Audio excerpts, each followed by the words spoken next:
The last topic I want to talk about today is what's known as calling conventions. Calling conventions is a agreement between the calling function and the called function about all kinds of things.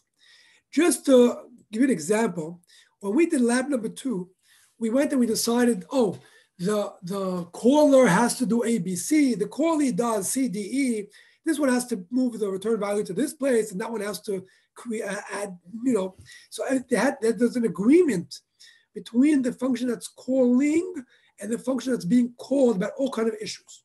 What kind of issues, for example, are important for us to agree upon? So the first thing that's very important to agree upon is where are arguments placed.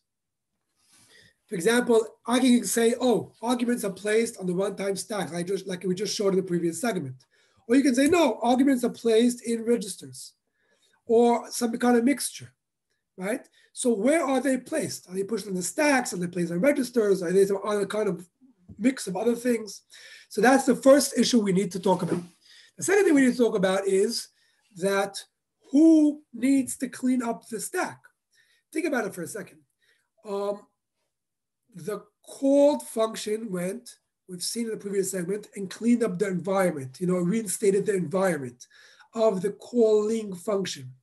But the last part of it, the stack itself, is someone has to do also to clean up the return address, to clean up the EBP, or whatever it is. So who is the one that is doing the class cleanup, the stack cleanup?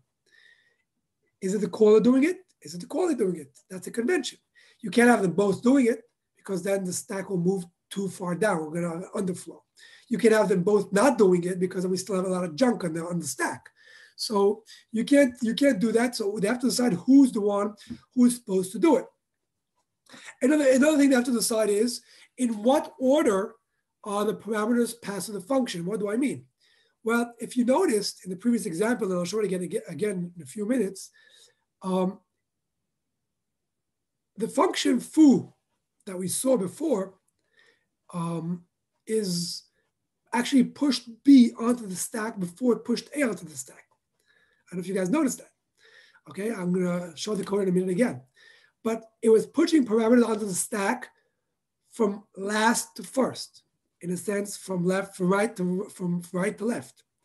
You always might have thought till now that parameters get passed from left to right. So they could be passed from left to right. They could be passed from right to left.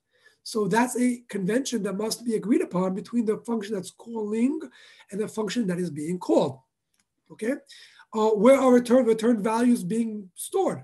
Are they stored on registers? Are they stored on the stack? In lab number 2, you store the return value on the stack. But in the x86, it's actually not stored on the stack. It's stored in a register. So all these things have to be, in a sense, hammered out between the calling and the called. And that is known as a calling convention.